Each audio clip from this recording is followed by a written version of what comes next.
मित्रों नमस्कार। मैं लखनऊ से डॉक्टर रामवृक्ष सिंह। मैं बार बार शिक्षा की वर्तमान दशा और दिशा पर आपसे बात करता हूँ। आज फिर मेरा मन हुआ कि अपने इस प्रिय विषय पर फिर से आपको संबोधित करूँ। कोई भी व्यक्ति जो वस्तु या सेवा बेचता है उसकी वो बुराई नहीं करता कभी। उसके तमाम गुण आपको गिनाएगा और आपको प्रभावित करने की कोशिश करेगा ताकि आप उसको खरीद लें। यही स्थिति शिक्षा की है। हमारे देश में 15 लाख से अधिक विद्यालय हैं, 1000 से अधिक विश्वविद्यालय हैं, लाखों की संख्या में अन्य संस्थाएं हैं, लेकिन शिक्षा की जो स्थिति है वो निरंतर खराब होती जा रही है। और आज तो ये हाल है कि जो भी व्यक्ति पढ़ता है, जो भी युवा पढ़ता है, वो कहीं न कहीं कंप्यूटर के क्षेत्र में, सॉफ्टवेयर के क्षेत्र में जाकर अपने आप को होम कर देता है। बिना सॉफ्ट कलाओं के, बिना सॉफ्टवेयर के कोई भी क्षेत्र आज संसार में नहीं दिखाई देता। तो चाहे जो भी विषय आप पढ़ें, चाहे भूगोल हो, इतिहास हो, गणित हो, विज्ञान हो, अंततः सॉफ्टवेयर से आपका साबका पड़ता है। और इसीलिए जिसे देखो वही सॉफ्टवेयर डेवलपर बना बैठा है। लेकिन अब हम एक ऐसी स्थिति में पहुंच चुके हैं जहां आर्टिफिशियल इंटेलिजेंस, कृत्रिम बुद्धिमत्ता अपने लिए स्वयं अपने सॉफ्टवेयर बनाने की स्थिति में आ गई है। इसलिए ये जो सॉफ्टवेयर इंजीनियर धनाधन बन रहे हैं, इनका कोई खास भविष्य अब बचा नहीं। जो बहुत उत्तम कोटि के होंगे वे तो चाहे जीवित रह जाएं, सरवाइव कर जाएं इस वातावरण में, लेकिन जो मध्यम कोटि के हैं उनकी स्थिति कुछ खास अच्छी नहीं रहने वाली। 90 के दशक में हमारे कुछ साथी जो अपने आप को सॉफ्टवेयर इंजीनियर कहते थे, कंप्यूटर प्रोग्रामर थे, सिस्टम्स एनालिस्ट थे, ये लोग अमेरिका गए और हमें पता चला कि इन्हें वहाँ पर $800 दिए जाते थे और ये टाइपिस्ट का काम करते थे। तो ये जो आजकल गुमटियों में चल रही हैं सॉफ्टवेयर की दुकानें, इनसे जो बच्चे पढ़कर निकल रहे हैं उनकी स्थिति भी कमोबेश वैसी ही होने वाली है, या हो सकता है उससे भी खराब हो जाए, क्योंकि अब टाइपिंग के लिए भी टाइपिस्ट नहीं चाहिए। आप बोलते जाइए, आपका सिस्टम आपके लिए टाइप करता जाता है, आप बाद में उसको एडिट कर लीजिए।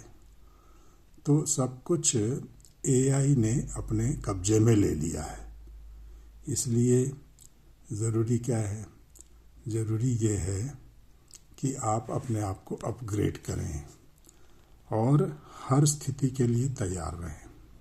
इसके लिए सरकार शिक्षा नीतियां बनाती है, राष्ट्रीय शिक्षा नीति बनी है, लेकिन इसके बनाने वाले वही लोग हैं जो पहले भी नीतियां बना चुके, जो अब तक पढ़ाते आए वही अब नया पढ़ाएंगे।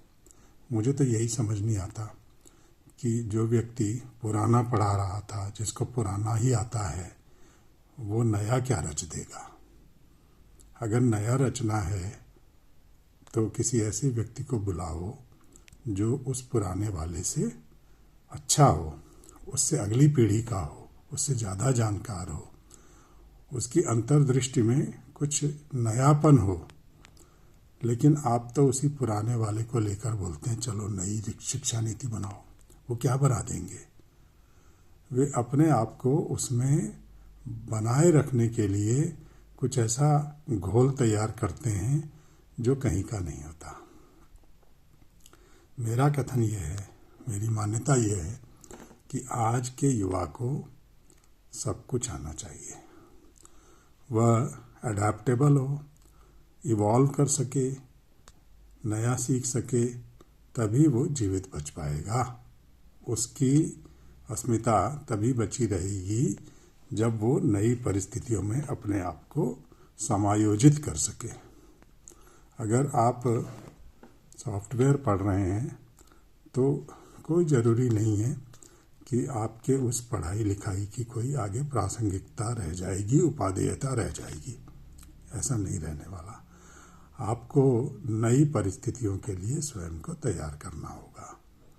इसीलिए नई शिक्षा नीति में ये कहा गया है कि इंटरडिसिप्लिनरी अंतरण हो सकते हैं। मानविकी वाला छात्र भेषज विज्ञान में आ सकता है, चिकित्सा क्षेत्र में आ सकता है, और कॉमर्स वाला छात्र प्रौद्योगिकी पढ़ सकता है, क्योंकि जो मेधा है वो सर्वव्यापी है। ऐसा नहीं है कि एक फैकल्टी में जो व्यक्ति घुस गया उसे दूसरी फैकल्टी से कोई सरोकार नहीं रहा, वास्ता नहीं रहा। ऐसा नहीं है। ऐसा एकांगी शिक्षार्जन आज चलने वाला भी नहीं है। इसलिए हमें निरंतर इस चीज़ को स्वीकार करते जाना है कि जो भी हमारे रास्ते में आ रहा है हम उसके अनुकूल अपने आप को ढाल लेंगे, तभी हम जीवित बच पाएंगे। जैसा कि बाबा तुलसीदास ने कहा था, पेट भरे सो वेद पढ़ावा। कलयुग का वर्णन करते हुए उन्होंने ये बात कही थी, और आज हम घोर कलयुग के समय में हैं। तो जो विद्या हमारे जीविका को चला सके, जीविकोपार्जन में हमारी मदद कर सके, वही विद्या हमें पढ़ लेनी चाहिए। इसका मतलब ये नहीं कि हम नीति विहीन हो जाएं, आदर्श विहीन हो जाएं, क्योंकि नीति, आदर्श और जो मानदंड हैं समाज के, वे तो हमेशा रहेंगे। वे तो मेरुदंड हैं हमारे व्यक्तित्व का, उन्हें हमें बनाए रखना है। लेकिन जो हमारा भौतिक पक्ष है, रोजी रोटी वाला पक्ष है, उसके लिए हमें निरंतर नित्य नवीन कलाएं और ज्ञान अर्जित करते रहना है। और ये ज्ञान जरूरी नहीं है कि वो जो विश्वविद्यालय में बैठा हुआ आदमी है या जो अपनी कॉलेज की गुमटी खोलकर बैठा है वही सिखाए। ये हमें व्यवहार क्षेत्र में सीखते जाना है। अपने देश के एक विशेष समुदाय के बारे में लोग कहते हैं कि वे तो पंचर लगाते हैं, वो तो मैकेनिक हैं। सच मानो तो वे लोग आराम से ये जो आगे भयावह स्थिति पैदा हो रही है इससे बाहर निकल जाएंगे, वे आगे बढ़ते जाएंगे। क्यों? क्योंकि उन्होंने समयानुकूल जो गुण थे वे अर्जित कर लिए हैं। वो इतने अडैप्टेबल हैं कि अडॉप्ट करते जाएंगे, अनुकूलित करते जाएंगे और जीवित रहेंगे, जैसे तिलचट्टा जीवित रहता है। लेकिन आप जो छुई मुई हैं, आप नहीं जीवित बचेंगे।